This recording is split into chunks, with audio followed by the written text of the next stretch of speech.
नमस्कार, capital TV देख रहे हैं आप। मैं हूं आपके साथ पूजा। ब्रेकिंग नाउ में बड़ी खबर सीधा महाराष्ट्र से आपको बता रहे हैं। पात्रा चौल घोटाले में संजय राउत का बचना काफी मुश्किल हो चुका है। आज ईडी की कस्टडी और ज्यादा संजय राउत के लिए बढ़ा दी गई है। अब 8 अगस्त तक संजय राउत ईडी की कस्टडी में ही रहेंगे। और इस वक्त की एक और सबसे बड़ी खबर आपको बता दें, एक और घोटाले में संजय राउत का नाम सामने आ चुका है। ईडी सूत्रों के हवाले से ये बड़ी खबर है कि अब पर्ल घोटाले में भी जांच जो है संजय राउत के खिलाफ की जाएगी, जिसका मास्टरमाइंड भी संजय राउत बताया जा रहा है। पर आज कोर्ट में पेशी हुई, ईडी की रिमांड बढ़ी, पर संजय राउत का वही रवैया, वही एटीट्यूड नजर आया है। तस्वीरें आपको दिखा रहे हैं, आप तस्वीरों में देख सकते हैं कि किस तरह से ईडी दफ्तर से बाहर निकलते हुए भी संजय राउत हर किसी को हाय और बाय करते हुए नजर आए। पर बड़ी खबर के साथ मेरे साथ न्यूज रूम से जुड़े हुए हैं कैपिटल टीवी के editor in chief doctor Manish Kumar. अब 8 अगस्त को ईडी की हिरासत में संजय राउत को रहना होगा, लेकिन उनके चेहरे को देखिए जरा सा। ये तस्वीरें जो आ रही है, जिस हिसाब से वो हाथ हिला रहे हैं, जिस हिसाब से वो सेलिब्रेट कर रहे हैं, ऐसा लग रहा है कि कोई बहुत बड़ा काम करके आए, वर्ल्ड कप जीत कर। तस्वीरें दिखा देते हैं, देखिए कि किस तरह से फिर से वही रवैया, वही एटीट्यूड नजर आ रहा है। मतलब ना किसी का डर, ना किसी का भय। लग रहा है कि बहुत बढ़िया काम कर रखा है। इसको बेशर्मी कहते हैं, इसको बेशर्मी कहा जाता है। ये देखिए वहाँ अभी भी वो, ये पूरी तरीके से इसको बेशर्मी कहा जाता है। क्योंकि कोर्ट के अंदर क्या हुआ, जज साहब ने ईडी की तरफ से दिए गए जो दस्तावेज, जो दलीलें दी गई, तो जज साहब ने आज कोर्ट में कहा, जो एग्जैक्ट वर्ड है, that agency has done some remarkable progress. ED ने ईडी की कार्रवाई की वजह से न सिर्फ इनकी रिमांड बढ़ाई गई है, कोर्ट की तरफ से ईडी को शाबाशी मिली है। और शाबाशी इसलिए मिली है क्योंकि ईडी ने कई सारे मनी ट्रेल्स के बारे में बताया। और मनी ट्रेल्स किस तरीके से हैं, तो the investigation so far, the ED said in the court, found that the cash trail transaction worth rupees 1.17 crore in respect of Alibag property has been detected। ये एक नया है। पहले 1.08 करोड़ का जो ट्रांजैक्शन जो वर्षा राउत के बैंक अकाउंट में डाला गया था, और अब एक नया जो ट्रांजैक्शन जो है वो नज़र आ रहा है। ये एक बड़ा खुलासा आज ईडी ने कोर्ट के अंदर किया। और कोर्ट में कहा गया कि हमने इसे अभी और कुछ दिन रखना है, वो इसलिए क्योंकि हमने बहुत सारे लोगों को, जो लोगों से पैसे की लेन देन हुई है, उनको हमने समन किया है। कोर्ट ने पूछा, भाई आपने कब समन किया है, किन किन लोगों को समन किया है, तो ईडी की तरफ से बताया गया कि हम कल से कई सारे लोगों से पूछताछ करने वाले हैं, इसलिए हमें संजय राउत की कस्टडी चाहिए। अब कोर्ट ने ये आदेश दिया कि जिन जिन लोगों को आपने समन किया है, क्योंकि आप एक बहुत अच्छा काम कर रहे हैं, आपने एक नया मनी ट्रेल को निकाला है। अब तक इसका मतलब 2.5 करोड़ के आसपास का मनी ट्रेल वाइट में, मतलब बैंक अकाउंट, और इसके जरिए उसको ईडी ने खंगाल लिया है। 2 लोगों की गिरफ्तारी, 2 लोगों से पूछताछ 2 दिन पहले हुई थी, 2 जगहों पे छापेमारी हुई थी। तो उसमें ऐसे ऐसे दस्तावेज निकले हैं जिससे ये साफ साफ लग रहा है कि प्रवीण राउत, जो इस पूरे घोटाले का फ्रंट मैन था, वो दरअसल काम कर रहा था संजय राउत के कहने पे। अब इसके बाद होता यह है कि जज साहब ने कहा कि भाई जिन जिन लोगों को आपने बुलाया है उनकी लिस्ट, और वो लोग क्या बता रहे हैं वो भी जानकारी आप अगली सुनवाई में दीजिएगा। आप 4 दिन 5 दिन अभी आप पूछताछ कर रहे हैं, इसलिए 8 अगस्त तक वो वहीं पे रहेंगे। अब ये समझ लीजिए कि जिस हिसाब से ये मामला जा रहा है, इनको आगे जेल भी जाना पड़ेगा। ये अनिल देशमुख और नवाब मलिक के पड़ोसी भी बन सकते हैं। ये इस तरह की चीज़ें अब साफ साफ नजर आ रही है। मतलब जैसे जैसे पूछताछ आगे बढ़ रही है, वैसे वैसे घोटाले और खुल रहे हैं। क्योंकि ये पर्ल घोटाला तो अभी आज ही ये खबर सामने आई। क्या लगता है कितनी बड़ी मुश्किल पैदा होने वाली है संजय राउत? पर्ल घोटाले का तो आज ईडी ने ये खुलासा किया है कि भाई एक और घोटाले में भी इनका नाम है। वहाँ भी क्या है, पर्ल घोटाला भी क्या है, ये ठीक वैसा ही है, गरीब लोगों को लूटने का धंधा।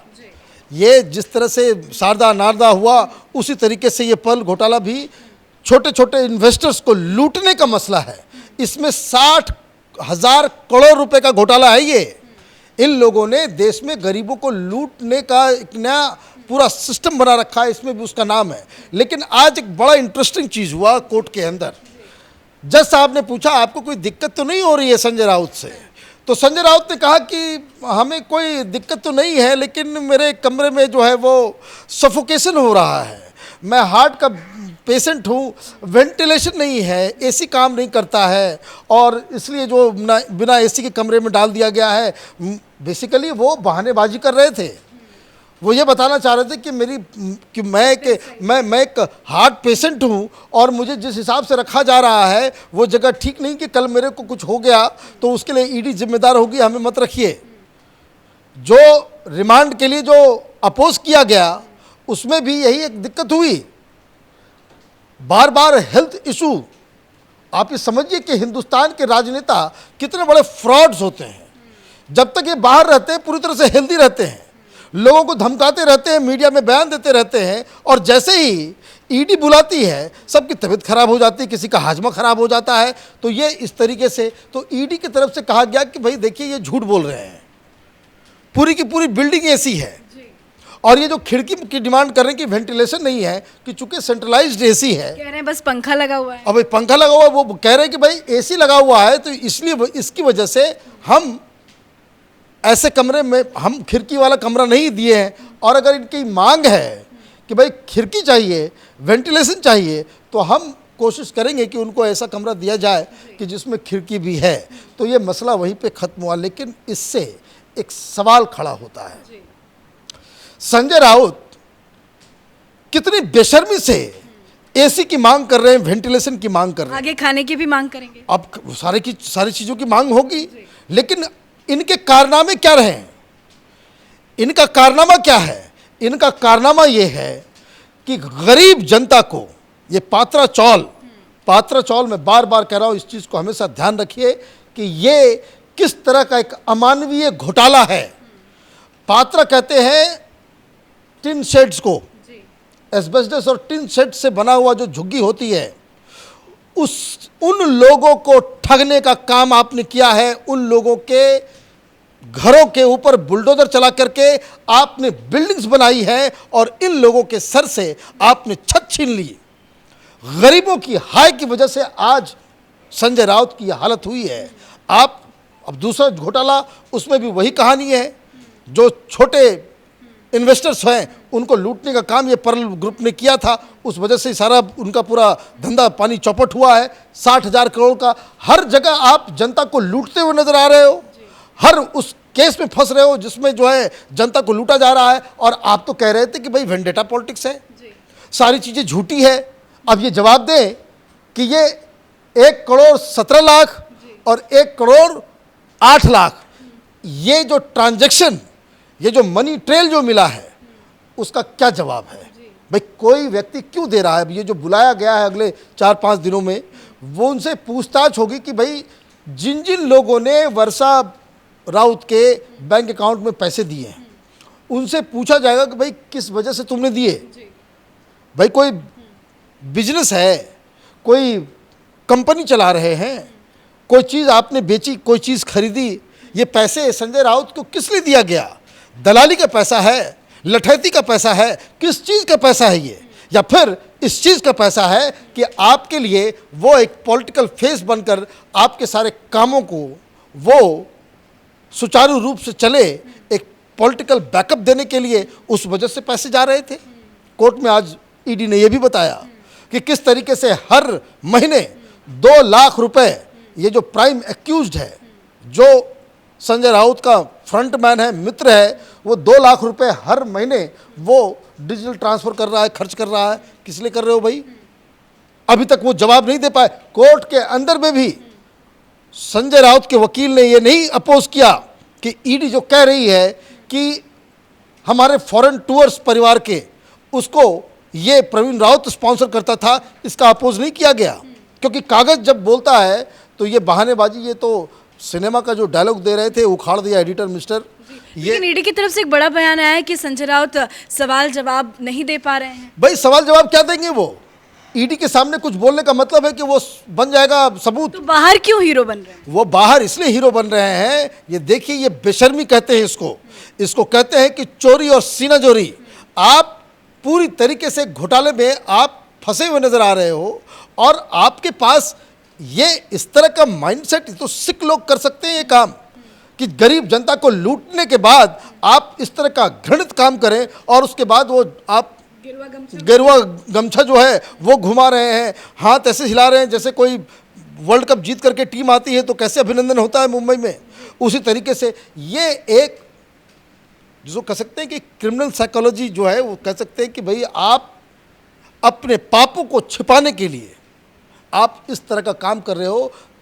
दिक्कत क्या है, इन लोगों को ये लग रहा है कि हम इस चीज़ को पॉलिटिकल कलर दे दें कि भाई प्रधानमंत्री मोदी, बीजेपी की सरकार अपोजिशन के ऊपर दमन काम कर रही है। ठीक है, जैसे राहुल गांधी को देखिए क्या किया सवेरे सवेरे, भाई ईडी ने बुलाया, आप गए नहीं, ताला बंद हुआ, आप बनने लग गए अमिताभ बच्चन दीवार फिल्म के, कि भाई हम तो लड़ेंगे, रन होगा, ये होगा, वो होगा। वही धंधा ये संजय राउत भी कर रहे हैं, लेकिन कोर्ट के अंदर ये भाषणबाजी, ये पॉलिटिसाइजेशन, ये तमाशा नहीं चलता है, क्योंकि वहाँ पे साक्ष्य देने होते हैं, सबूत देना होता है। ईडी सबूत दे रही है, संजय राउत तमाशा कर रहे हैं। एक आखिरी सवाल मेरा आपसे है कि 8 तारीख तक अब ईडी की कस्टडी में है, अब आगे क्या लगता है, क्या अब आगे यही होगा कि देखिए, ये चार्जशीट में इनको दायर किया जाएगा, इनको जेल जाना होगा। जो काम अनिल देशमुख के साथ हुआ, नवाब मलिक के साथ हुआ, नवाब मलिक भी यही रोज़ सवेरे सवेरे, उनको मालूम था कि ये फंसने वाले हैं, उनको मालूम था कि दाऊद के साथ उसके रिश्ते निकल आएंगे, इसलिए उसने जो कह सकते हैं कि डिफेंस मैकेनिज्म, रोज़ सवेरे सवेरे टेबल बैठ करके मीडिया वालों को पैसे दे दो कि भाई रोज़ सवेरे सवेरे 8 बजे हमारे घर पे आ जाना, भाषण में दूंगा, और वो भाषण जो है ब्रेकिंग न्यूज़ में चलेगा। नवाब मलिक की क्या हैसियत है? वो कौन सा प्रधानमंत्री, कौन सा मुख्यमंत्री, कौन सा ऐसा बड़ा लीडर है जो मीडिया उसको दिखाया करती थी? वो एक नैरेटिव क्रिएट करने के लिए कि नवाब मलिक मोदी सरकार के खिलाफ बोलते हैं, इसलिए उनके खिलाफ कार्रवाई हो रही है। ये उल्टा खेल खेलते हैं। संजय राउत के साथ भी यही अब कहा जा सकता है कि चूंकि इनको मालूम था कि इस पात्रा चौल केस में, इस घोटाले में वो फंसने वाले हैं, तो पहले से ही जो है वो डुगडुगी बजाना स्टार्ट कर दो, मोदी के खिलाफ बोलना शुरू कर दो, कि ताकि जब जेल जाए तो आप ये कह सको कि चूंकि हम ये काम कर रहे थे। भाई पापों का तो हिसाब देना होगा। आपकी जितनी भी होशियारी है, ये होशियारी मीडिया में चल सकती है, ये होशियारी पार्टी के अंदर चल सकती है, राजनीति के क्षेत्र में भी चल सकती है। कोर्ट के अंदर तो साक्ष्य और सबूत देने होते हैं, और साक्ष्य और सबूत। अब देखिए, सीधा संजय राउत को कोर्ट से दफ्तर, ईडी दफ्तर लेकर पहुंची है ईडी। मतलब अब जो ये दूसरा घोटाला सामने आया है, उसकी पूछताछ शुरू हो गई है। बिल्कुल पूछताछ शुरू होगी। आप इस देश के अंदर में गलत काम करके आप सीनाजोरी करेंगे, आपके खिलाफ कोई कार्रवाई नहीं हो, चूंकि बस आप नेता हैं, राज्यसभा के सांसद हैं, आप किसी के घर पे किसी को भी कुछ बोल दें, किसी को कुछ कर दें, आप ऐसा थोड़ी कि कानून से आप आगे बढ़ के नहीं हैं। अब नाम आया तो उनको जवाब देना पड़ेगा। राउत का झूठ हर जगह पकड़ा जा रहा है। ये बात ईडी बार बार कह रही है कि ये शुरू से ये आदमी झूठ बोल रहा है।